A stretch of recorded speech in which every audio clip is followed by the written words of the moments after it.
2000 anos. Capítulo 9. A calúnia vitoriosa, parte C. Ao calor invulgar daquele dia, nuvens escuras se haviam concentrado na atmosfera, prenunciando tempestade. Em poucos minutos, toda a abóbada celeste permanecia represada de sombras espessas. No entanto, naquele momento, Lívia notara que se havia rasgado um longo caminho entre o céu e a terra, por onde desciam ao Gólgota legiões de seres graciosos e alados. Concentrando-se aos milhares ao redor do madeiro, pareciam transformar a cruz do Mestre em fonte de claridades perenes e radiosas. Atraída por aquele imenso foco de luz resplandecente, sentiu que sua alma, desligada do corpo carnal, se transportava ao cume do Calvário, a fim de prestar a Jesus o último preito do seu devotamento. Sim, via agora o Messias de Nazaré, rodeado dos seus lúcidos mensageiros e das legiões poderosas de seus anjos. Jamais supusera vê-lo tão divinizado e tão belo, de olhos voltados para o firmamento, como em visão de gloriosas beatitudes. Ela o contemplou, por sua vez, tocada de sua maravilhosa luz, alheia a todos os rumores que a rodeavam, implorando-lhe fortaleza, resignação, esperança e misericórdia. Em dado instante, seu espírito sentiu-se banhado de consolação indefinível. Como se estivesse empolgada pela maior emoção de sua vida, notou que o mestre desviara levemente o olhar, pousando nela numa onda de amor intraduzível e de luminosa ternura. Aqueles olhos serenos e misericordiosos, nos tormentos extremos da agonia, parecia dizer-lhe: Filha, aguarda as claridades eternas do meu reino, porque na terra é assim que todos nós deveremos morrer.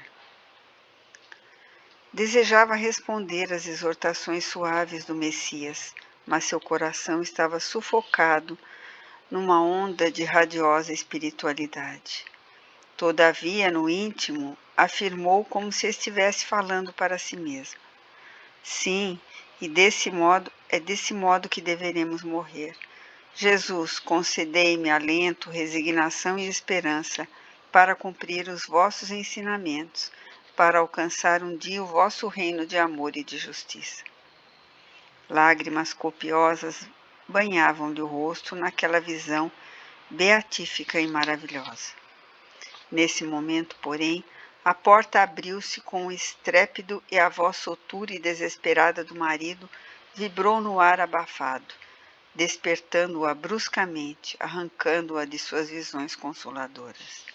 Lívia! Bradou ele como se estivesse tocado por comoções decisivas e desesperadas. Públio Lentulus, regressando ao lar, encaminhou-se imediatamente ao gabinete, onde se deixou ficar por muito tempo, engolfado em atrozes pensamentos. Depois de sentir o cérebro trabalhado pelas mais antagônicas resoluções, lembrou-se que deveria suplicar a piedade dos deuses para os seus penosos transes. Dirigiu-se ao altar doméstico, onde repousavam os símbolos inanimados de suas divindades familiares. Mas, enquanto Lívia alcançara o precioso conforto, aceitando no coração os ensinos de Jesus com o perdão, a humildade e a prática do bem, debalde o senador procurou esclarecimento e consolo, elevando as suas orações aos pés da estátua de Júpiter, impassível e orgulhoso. Debalde suplicou a inspiração de suas divindades domésticas, porque esses deuses eram a tradição corporificada do imperialismo da sua raça, tradição que se constituía de vaidade e de orgulho, de egoísmo e de ambição.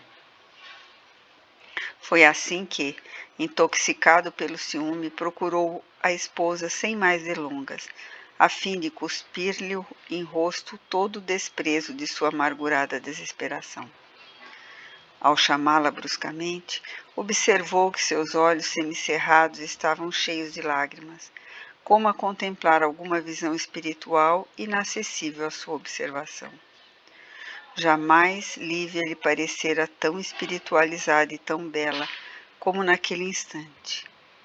Mas o demônio da calúnia lhe fez sentir imediatamente que aquele pranto nada representava senão sinal de remorso e compunção ante a falta cometida. Ciente como deveria achar-se a esposa de sua presença no palácio governamental, depreendendo-se daí que ela deveria esperar a possibilidade de sua severa punição. Arrancada ao seu êxtase pela voz vibrante do marido, a pobre senhora observou que a sua visão se desvanecera inteiramente e que o céu de Jerusalém fora invadido por intensa escuridão, ouvindo-se os ribombos formidáveis de trovões longínquos, enquanto relâmpagos terríveis riscavam a atmosfera em todas as direções. Lívia! Exclamou o senador com voz forte e pausada, dando a entender o esforço que despendia para dominar o complexo de suas emoções. As lágrimas de arrependimento são inúteis neste momento doloroso do nosso destino, porque todos os laços de afetividade comum que nos uniam estão agora rotos para sempre. Mas o que é isso? Pôde ela dizer, revelando o pavor de que tais palavras lhe produziam. Nem mais uma palavra, revidou o senador, pálido de cólera, dentro de uma serenidade feroz e implacável. Observei com os próprios olhos o seu nefando delito e agora reconheço a finalidade dos seus disfarces humildes de Galileia. Ouvir-me-á, senhora, até o fim, eximindo-se de qualquer justificativa, porque uma traição como a sua só poderá encontrar justo castigo no silêncio profundo da morte. Mas não quero matá-la. Minha formação moral não se compadece com o crime.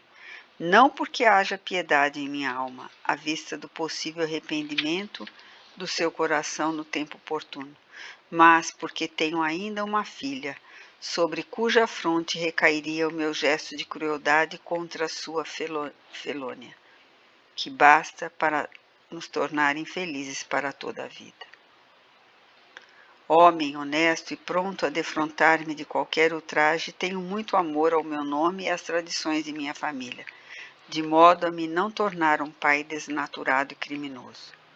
Poderia abandoná-la para sempre na consideração do seu ato de extrema deslealdade.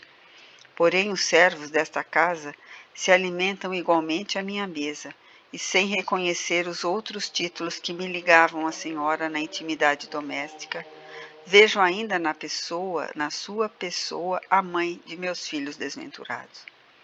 É por isso que doravante desprezo, em face das provas palpáveis da sua desonestidade, neste dia nefasto do meu destino, todas as expressões morais da sua personalidade indigna para conservar nesta casa tão somente a sua expressão de maternidade que me habituei a respeitar nos irracionais mais humildes.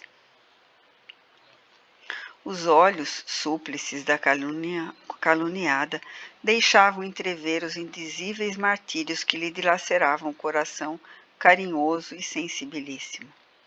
Ajoelhara-se aos pés do esposo com humildade, enquanto lágrimas dolorosas lhe rolavam das faces pálidas.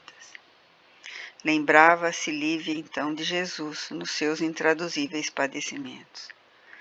Sim, ela recordava suas palavras e estava pronta para o sacrifício. No meio de suas dores, parecia sentir ainda o gosto daquele pão de vida, abençoado por suas divinas mãos, e figurava-se lavada de todas as mundanas preocupações. A ideia do reino dos céus, onde todos os aflitos são consolados, anestesiava-lhe o coração dolorido, nas suas primeiras reflexões a respeito da calúnia de que era vítima, o seu espírito fustigado pelas provas aspérrimas. Não obstante essa atitude de serena humildade, o senador continuou no auge da angústia moral. Dei-lhe tudo o que possuía de mais puro e mais sagrado neste mundo, na esperança de que me correspondesse os meus ideais mais sublimes. Entretanto, relegando todos os deveres que lhe competiam, não vacilou em derramar sobre nós um punhado de lama.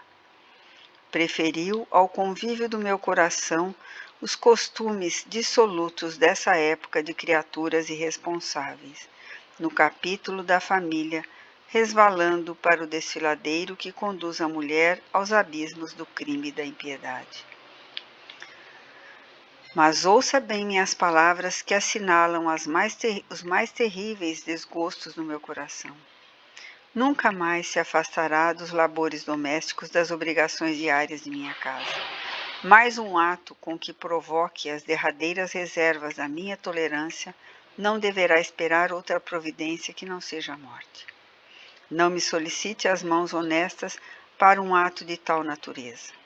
Se as tradições familiares desapareceram no âmago do seu espírito, continuam elas cada vez mais vivas em minha alma, que as deseja cultivar incessantemente no santuário de minhas recordações mais queridas. Viva com seu pensamento na ignomínia, mas abstenha-se de zombar publicamente dos meus sentimentos mais sagrados, mesmo porque a paciência e a liberdade também têm os seus limites. Saberei ressurgir desta queda em que as suas leviandades me atiraram. De hora em diante, a senhora será nesta casa apenas uma serva, considerando a função maternal que hoje a exime da morte. Mas não intervenha na solução de qualquer problema educativo de minha filha. Saberei conduzi-la sem o seu concurso, e buscarei o filhinho perdido, talvez pela sua inconsciência criminosa, até o fim dos meus dias. Concentrarei nos filhos a parcela imensa de amor que lhe reservara, dentro da generosidade da minha confiança, porquanto, doravante, não me deve procurar com a intimidade da esposa, que não soube ser pela sua injustificável deslealdade, mas com o respeito que uma escrava deve aos seus senhores.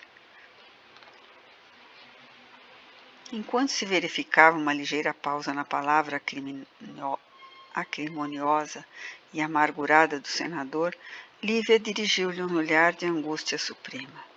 Desejava falar-lhe como dantes, entregando-lhe o coração sensível e carinhoso.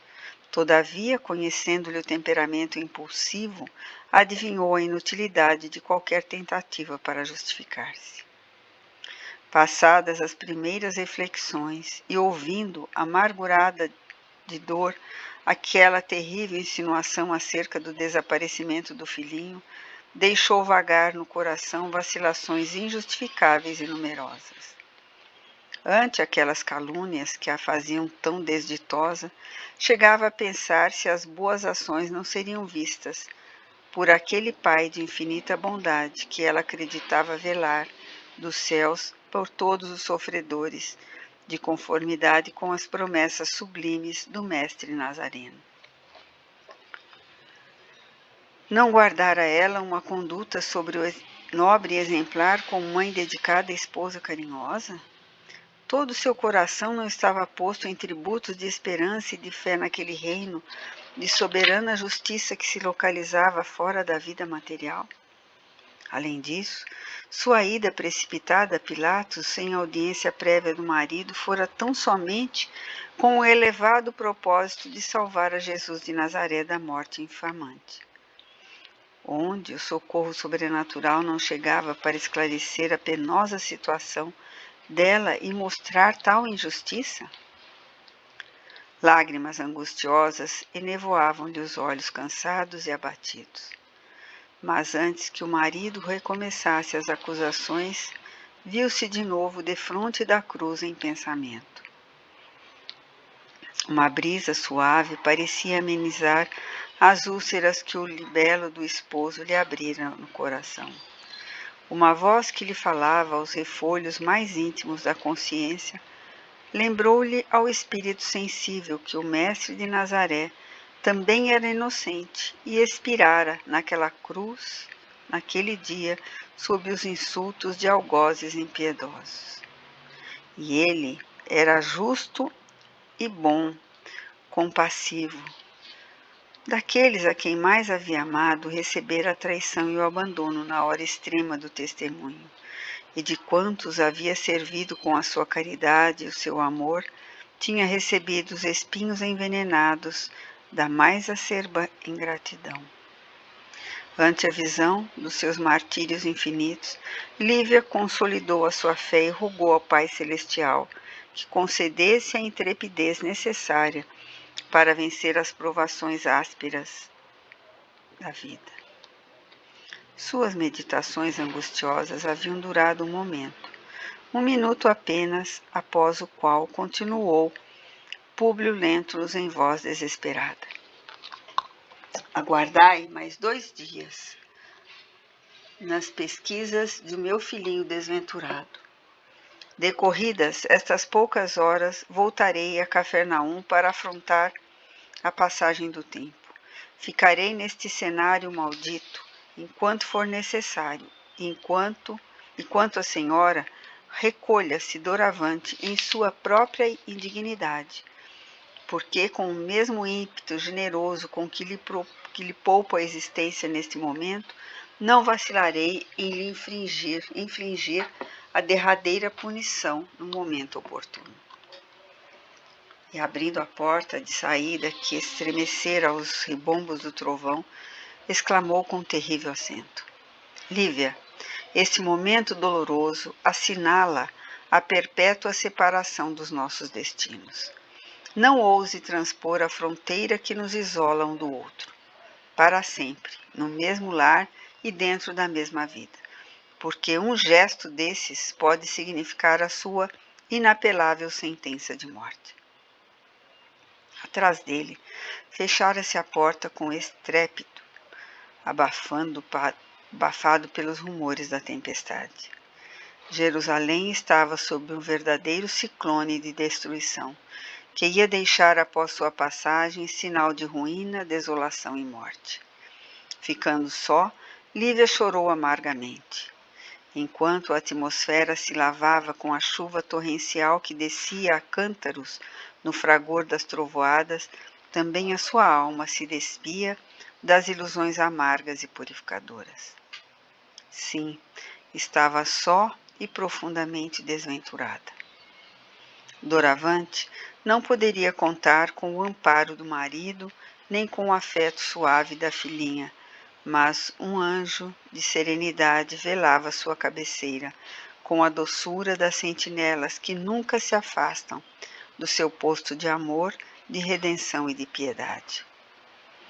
E foi esse espírito luminoso que, fazendo gotejar o bálsamo de esperança no cálice do seu coração angustiado, deu-lhe a sentir que ainda possuía muito, o tesouro da fé que a unia a Jesus, ao Messias da renúncia e da salvação, a esperá-la em seu reino de luz e de misericórdia.